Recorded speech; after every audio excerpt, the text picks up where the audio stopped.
Así como ven, completamente seco está el canal de Payuelos en León desde hace un mes. Una infraestructura vital para regar 500 hectáreas del sur de esta provincia. Los agricultores afectados no entienden que se mantenga el grifo cerrado en un año en el que el embalse de Riaño, del que toma el agua este canal, está en buenos niveles de almacenamiento. Hay un canal construido que ha costado 130 millones de euros a todo del Estado y ahora mismo no nos lo dejan utilizar. Hay pérdidas de cultivos, consideramos que hay afectadas unas 500 hectáreas.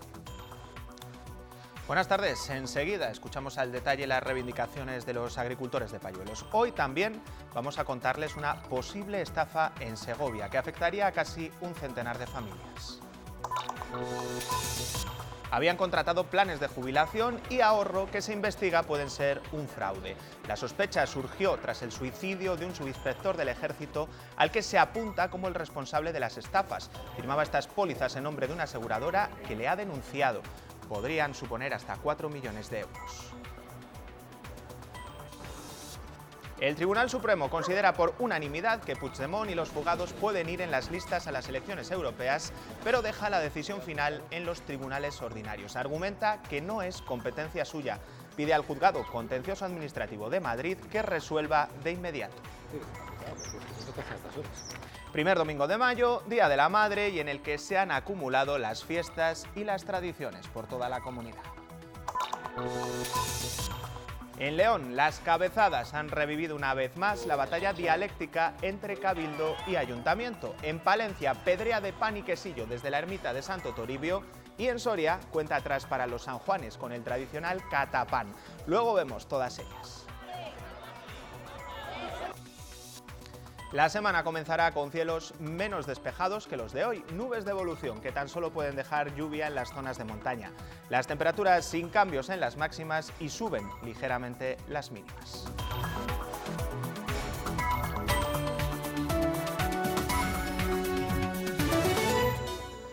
Podrían ser hasta un centenar de familias afectadas y el total alcanzaría los 4 millones de euros. En Segovia se investiga una posible estafa en planes de jubilación y de ahorro con rentabilidades mucho más altas de las habituales. El responsable sería un militar que habría realizado el fraude en nombre de una empresa aseguradora. Las sospechas saltaron después de que este subinspector del Ejército se suicidara en enero. El Juzgado de Primera Instancia e Instrucción número 1 de Segovia investiga una posible estafa a través de planes de inversiones y seguros que cerraba un suboficial del Ejército, también agente de seguros en nombre de la compañía MGS Seguros. Según fuentes del Tribunal Superior de Justicia, se interpuso denuncia por parte de la compañía en su nombre y en el de otros perjudicados que podría alcanzar a 70 personas y una cifra estafada que rondaría los 4 millones de euros. El procedimiento sigue en fase de instrucción después de que hayan prestado declaración 2 investigados vinculados con el suboficial que fue encontrado muerto junto al arma al ir a ser relevado de una guardia en la antigua base mixta el pasado mes de enero. El juzgado que investigó este suceso archivó la causa al no haber encontrado participación de terceros. Los pagos de estos planes de pensiones se realizaban a través de ingresos bancarios o incluso entregados en mano. Los afectados son familias de clase media o media baja, aunque se llegaron a invertir desde 30.000 a 150.000 euros, generalmente para ahorrar ante cualquier contingencia o los estudios de los hijos. Además de la estafa, entre los delitos podrían fijarse uno de falsedad en documento público y otro de falsedad en documentación mercantil. Los investigados, la viuda y el sobrino del suboficial, han asegurado conocer este presunto fraude y se lo atribuyen al difunto. La compañía aseguradora afirma que no percibió ningún comportamiento anormal y que la vida del matrimonio no hacía sospechar nada. La policía ha encontrado en esta vivienda de Parla, en Madrid, el cadáver de una mujer con signos de violencia. Llevaba varios días desaparecida y la familia fue la que alertó de su ausencia. Había presentado varias denuncias por violencia machista y su pareja tenía una orden de alejamiento. Estaba protegida por el protocolo de atención a las víctimas, pero con nivel de riesgo bajo. La mujer había reanudado la convivencia con su presunto asesino, al que ahora busca la policía. 19 mujeres han sido asesinadas por sus parejas o exparejas en lo que va de año. Un nuevo caso de violencia machista que llega hoy, Día de la Madre, en el que cada año miles de mujeres en Segovia marchan para reivindicar la igualdad de derechos. Más de 3.000 mujeres de todas las edades se han enfundado la camiseta rosa y han recorrido juntas el centro de la capital. Además, esta marcha tiene carácter solidario. Todo lo recaudado irá destinado a diferentes asociaciones de la ciudad. reivindicamos que somos mujeres y que estamos encantadas de serlo. O sea, es lo que reivindicamos. Es una fiesta, el Día de la Madre. Somos mujeres y contentas de serlo. La mujer es muy importante, sin ella el mundo no funciona, realmente, ¿no? Te lo digo así. Es importante todos los días, lo que pasa es que hoy salimos a la calle. Esta celebración del Día de la Madre ha cambiado mucho en los últimos años. Los distintos modelos de familia la han hecho evolucionar. Ahora hay familias con más de una madre donde la responsabilidad y el cariño con los hijos se comparten. Cada vez quedan más lejos aquellas connotaciones que tenían las madrastras, ahora mucho más comunes y desde luego más amables. Es la madrastra por excelencia. Hoy su papel nada tiene que ver con el que encontramos en las redes sociales. Las supuestas madrastras buscan ante todo llevarse bien con todas las partes. Imagínate qué incómodo, ¿no? Para un niño que ve que todos se llevan mal y él está en el medio. Entonces, sin querer, él se siente responsable de esa situación. Y para evitarlo, lo mejor y lo óptimo es que nos llevemos bien. Ellos son un ejemplo. María Ángeles y Julio se separaron hace la friolera de 27 años. Tienen una hija en común. Los dos rehicieron su vida y ahí apareció Concha. Fue un poco complicado porque yo no era su madre, pero claro, yo quería cuidarla y además yo la quiero y la quiero un montón. Entonces era un poco para mí difícil. Desde el principio han mantenido buena relación, que se ha ido enriqueciendo a lo largo del tiempo y sobre todo con el nacimiento de su nieta. Tiene 2 abuelas y 2 abuelos por parte nuestra, ¿no? Y entonces la niña se siente tremendamente feliz, está con unos, con otros. Las 2 últimas Navidades las hemos celebrado juntos en mi casa, todos. Que quien lo quiera entender lo entienda. Y lo hacemos por mi hija y por mi nieta, está claro. Porque ellos consideran que forman parte de la misma familia. Les damos un secreto: dejar de lado los egos y pensar únicamente en lo mejor para su hija y su nieta. Las familias cambian y también las decisiones que toman las parejas. Casi la mitad de los niños que nacen en Castilla y León son hijos de madres que no están casadas. Es una cifra 4 veces superior a la de hace 19 años, cuando más del 80% de los niños eran de parejas casadas. Una tendencia que es similar en el resto de España, según un estudio que recoge hoy la agencia de noticias ICAL.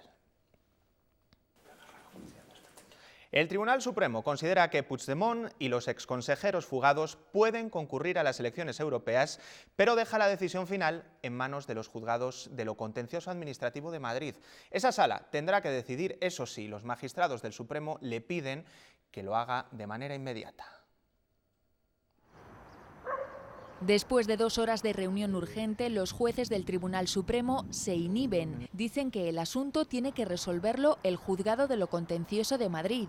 Aún así, según ellos, Puigdemont y los 2 exconsejeros pueden presentarse a las elecciones europeas del 26 de mayo y su opinión coincide con la de la Fiscalía.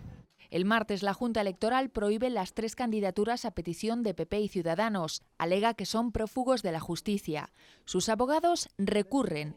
El viernes la Fiscalía se pone de su parte, asegura que no hay base legal para excluirles de las listas. Seguramente hemos asistido a un intento vergonzoso de alterar un proceso electoral. Eso es impropio de una democracia.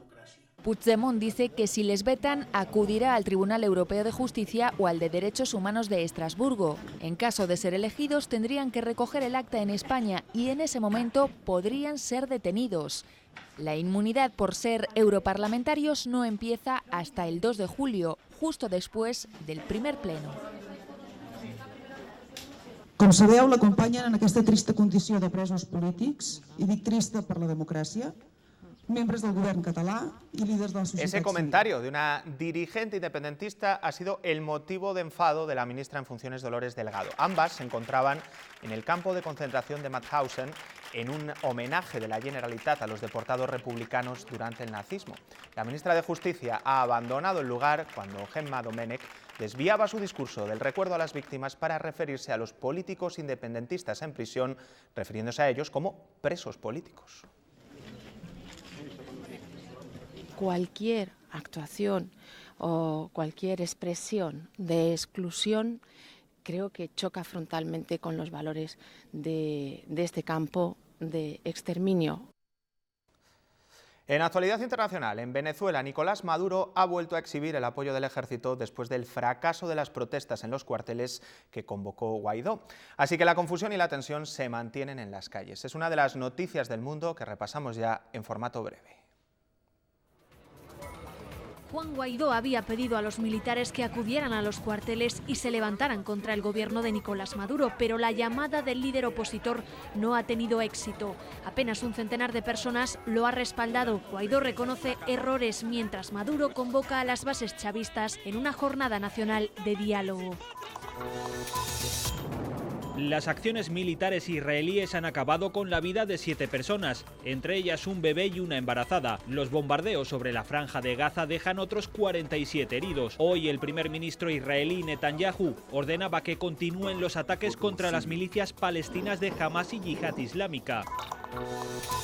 El Papa Francisco ha aterrizado en Sofía, la capital de Bulgaria, donde ha sido recibido por el primer ministro del país.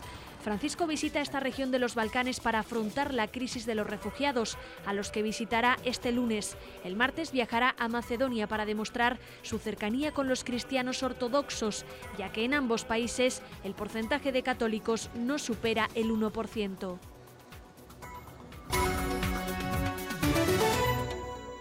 El canal Bajo de Payuelos, en León, baja completamente seco desde hace un mes. El grifo está cerrado y los agricultores de la zona no entienden por qué, cuando no hay problemas de agua en el embalse de Riaño que lo abastece. Aseguran que la falta de agua sin previo aviso les está causando graves pérdidas. Los agricultores del sur de la provincia de León no cesan en su asombro tras comprobar que el canal Bajo de Payuelos no lleva agua desde hace varias semanas. Las pérdidas pueden ser importantes para los propietarios de las más de 500 hectáreas en las que ya se ha realizado la siembra a la espera del riego. Los regantes ya tenían sembradas el terreno y ahora no nos llega el agua y tenemos graves problemas y ya hay pérdidas de cultivos. Consideramos que hay afectadas unas 500 hectáreas de cultivo de remolacha, de maíz y de cereales. De momento no han recibido ninguna explicación del porqué de la falta de agua en este canal que proviene del embalse de Riaño, ni por parte del Ministerio de Transición Ecológica ni de la Sociedad Mercantil de Aguas de las Cuencas de España, responsable de la ejecución de esta infraestructura, y están dispuestos a reclamar por daños. Las compuertas del canal se deben de abrir sí o sí, no hay otra solución, no tenemos otra solución técnica que se pueda hacer. O sea, es decir, hay un canal construido que ha costado 130 millones de euros a todo del Estado y ahora mismo no nos lo dejan utilizar. Los regantes están además pendientes todavía de la finalización de las obras de las siguientes fases del canal. El actual parte de Saechores y recorre 53 kilómetros hasta Bercianos del Real Camino. Durante todo este fin de semana, Peñafiel ha celebrado el 20 aniversario del Museo del Vino. El emblema del enoturismo de Valladolid ha presumido de calidad y de variedad. Las 5 denominaciones de origen con las que cuenta esta provincia han enseñado sus vinos en catas destinadas a consolidar el potencial vinícola de esta zona. El castillo de Peñafiel se llena este fin de semana de visitantes para celebrar los 20 años de existencia del Museo del Vino que alberga entre sus muros. Hemos venido el fin de semana a Peñafiel y lo vimos y nos pareció muy interesante. Entre las actividades programadas para este aniversario destacan las catas dirigidas. Muy amena, es la primera vez que además veo que interactúan mucho preguntando. Y aprendes un poco a cómo hay que hacer, a mirar el color, a oxigenarlo para que te lleguen mejor los aromas. Yo el tema del color no sabía que bueno, depende de la tonalidad, es más joven o más crianza, más viejo. Porque la formación es una de las apuestas fuertes del Museo del Vino de Peñafiel. Y aquí tratamos de formar a la gente que conozca lo que es un consejo regulador y sobre todo que sepa apreciar un vino y cómo valorarlo. 2 décadas educando con catas como esta los paladares de sus visitantes para que sepan apreciar los vinos de la Ribera y también los del resto del mundo. Aquí vendemos cultura de vino y esto no solo se queda en Valladolid ni en Castilla y León, aquí se hacen eventos y catamos vinos de todo el mundo. El Museo del Vino de Peñafiel nació para convertirse en el principal exponente de la promoción enoturística de la provincia de Valladolid y 20 años después brinda por su éxito. Que Valladolid tenga un museo del vino no es casualidad. Ha sido un espaldarazo grande para identificar Valladolid como la provincia más importante, sobre todo en el número de denominaciones de origen que tiene. Las 5 denominaciones de origen de la provincia tienen su espacio en el museo. Todas las actividades que realiza el Museo del Vino, tanto de catas como toda la información que contiene de las denominaciones de origen, resultan atractivas para la persona que viene de fuera. El centro, que cada año recibe a 100.000 visitantes, ha dinamizado el turismo enológico. La verdad que es muy importante para todo el vino de Castilla y León, ¿no? Pero hombre, para Ribera del Duero, lógicamente, está situado en su territorio y le ha venido francamente bien. Ayuda también que sea escenario de eventos que promocionan todo tipo de vinos. Nosotros asistimos al segundo Congreso Internacional del Vino Rosado, que para nosotros supone el 70% de la producción, y nos parece que en ese sentido es una buena iniciativa.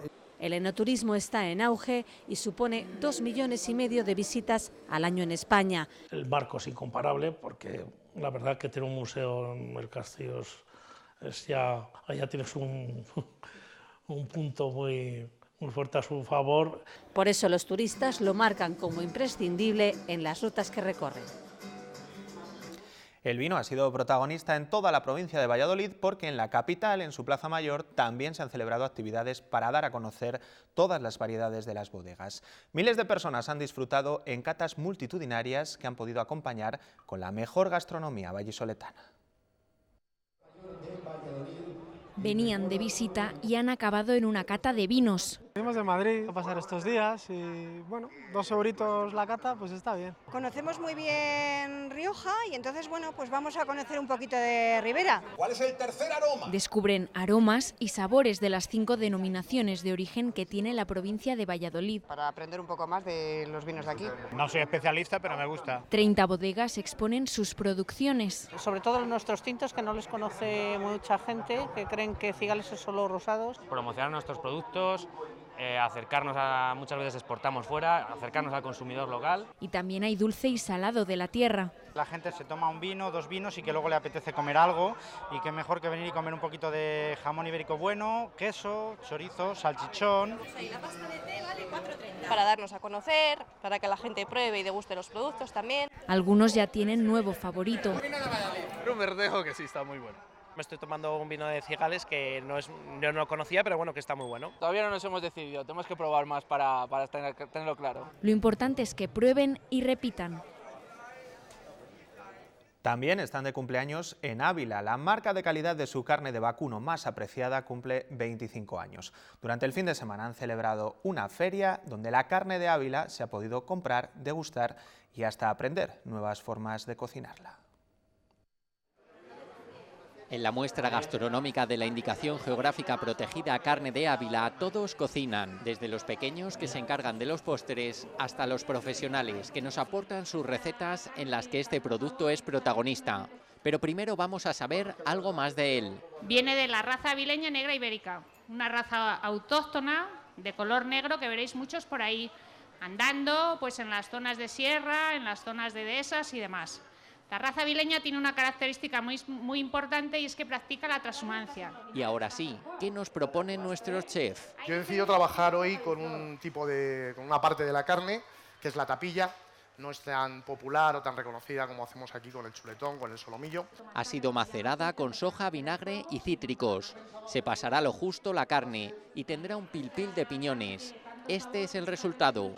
Otra receta con la carne de Ávila. Nosotros hacemos un tartar con sriracha, que es un picante típico japonés, mostaza y una salsa ponzu. El público, también comensales improvisados, lo prueba y da su opinión, porque cada vez sabemos más de cocina, ¿o no?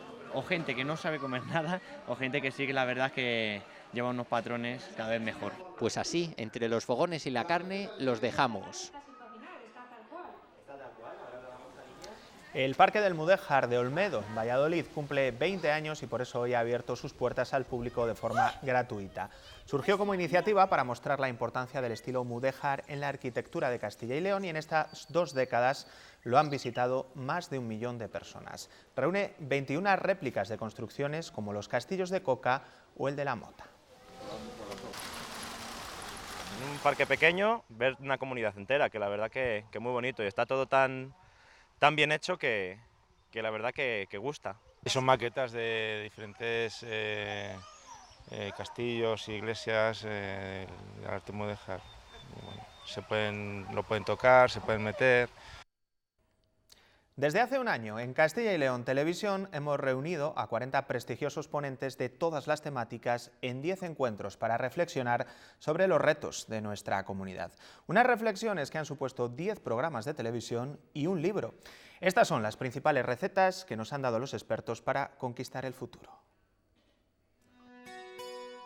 Los empresarios, los catedráticos, los líderes profesionales que hemos escuchado tienen perfectamente identificadas las metas que hay que alcanzar. Los niños y niñas con discapacidad tienen que convivir, tienen que educarse en los mismos espacios, con las mismas herramientas, con las mismas oportunidades. Creo sinceramente que lo que necesitamos no son más leyes ni más reformas burocráticas. Lo que necesitamos son algo nuevo, objetivos claros, sencillos y medibles y sobre todo tesón y constancia para perseguirlos. Y hay que evitar que la tecnología nos distraiga de lo esencial, las personas. La clave del paciente y del tratamiento del paciente está en el propio paciente, está en hablar con él, está en preguntarle, está en sufrir con él, está en entenderle, en tener empatía con el paciente. Y eso se nos está olvidando. Los políticos y responsables públicos tienen reclamaciones muy concretas a las que atender. Contratar los mejores, y digo contratar. Yo eliminaría el sistema funcionarial del profesorado universitario. Vamos a crear ciudades vivas. Tenemos unidades alojativas importantes y falta actividad alrededor, falta actividad para ser más competitivos. La concentración de los servicios es imprescindible. Lo importante es que haya de todo en todos los sitios. No puede haber cirugía cardíaca en Soria, por muy soriano que yo sea. Personas con liderazgo en la sociedad civil nos han regalado sus más serios y solventes pensamientos y, lo que es más valioso, su experiencia.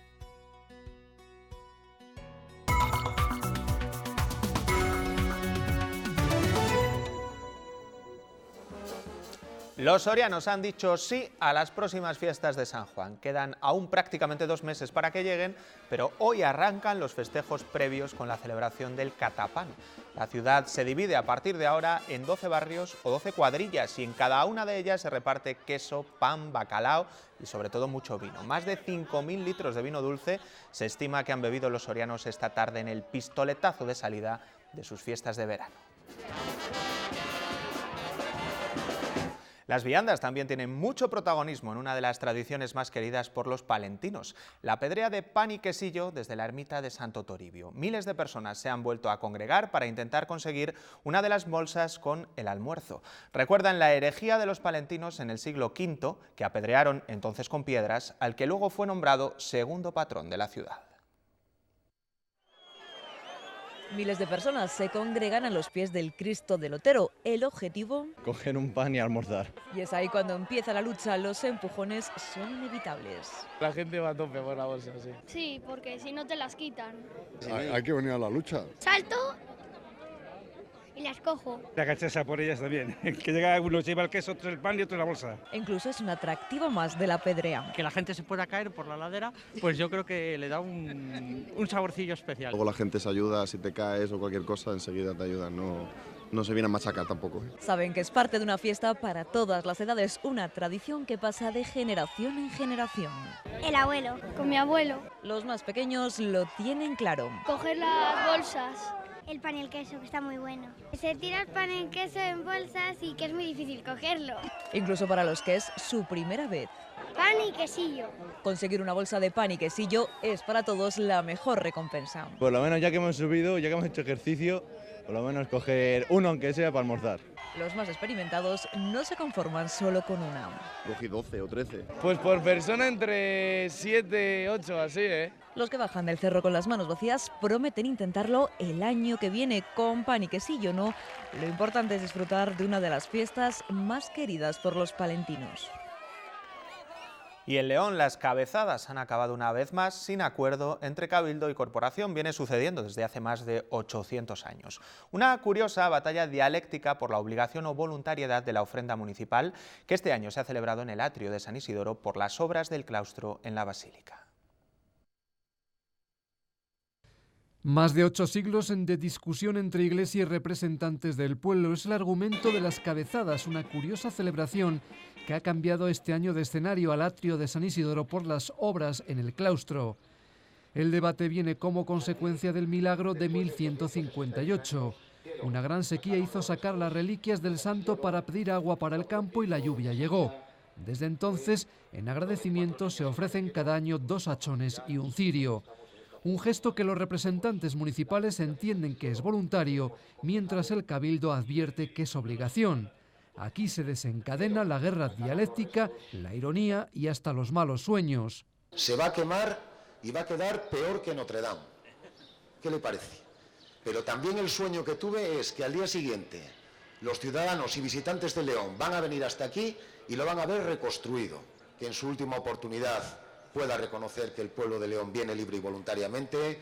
Un foro, vamos a decir la palabra castellana, que tenéis que hacer, en definitiva, quien más os lo agradece somos nosotros, es la comunidad cristiana. Y así, sin acuerdo y con una muestra más de cabezonería por ambas partes, concluye la vistosa ceremonia de las cabezadas que llenan de público y de pendones este rincón donde una estatua recuerda la ofrenda a San Isidoro.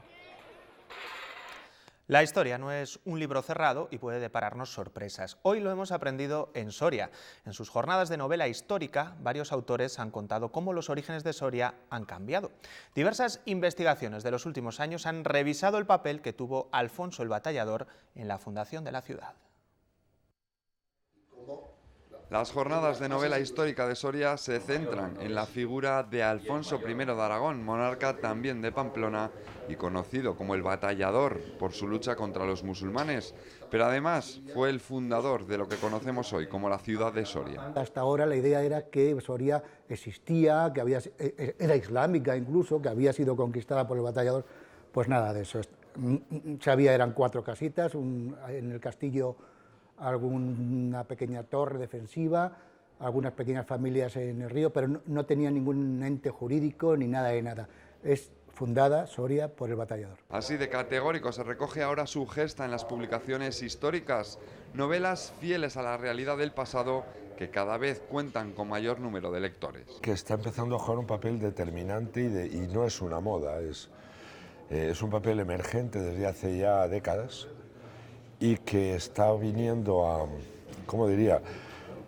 Las cosas no suceden porque sí, sino porque hay una necesidad de la población española de reconocerse en su historia. Y sobre su propia historia y sobre sus orígenes se habla en Soria 900 años después de la fundación de la ciudad. En unos días, Titirimundo inundará las plazas y las calles de Segovia, pero este fin de semana las marionetas del festival han recalado en Burgos o en Ávila. En la ciudad amurallada, las funciones al aire libre se han completado con una muestra de estatuas vivientes literarias. El Festival de Titirimundi siempre es sinónimo de éxito. En esta ocasión, un circo de madera ha sido protagonista con marionetas y personajes como Hilda y Walter. Con una sola mano. ¡Bravo, Walter!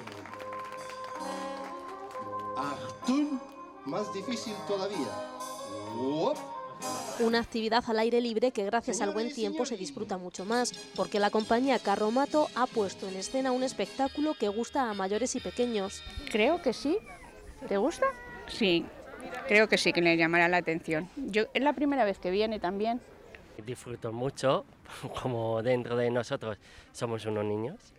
Y nada, y también porque me dedico, estoy en teatro.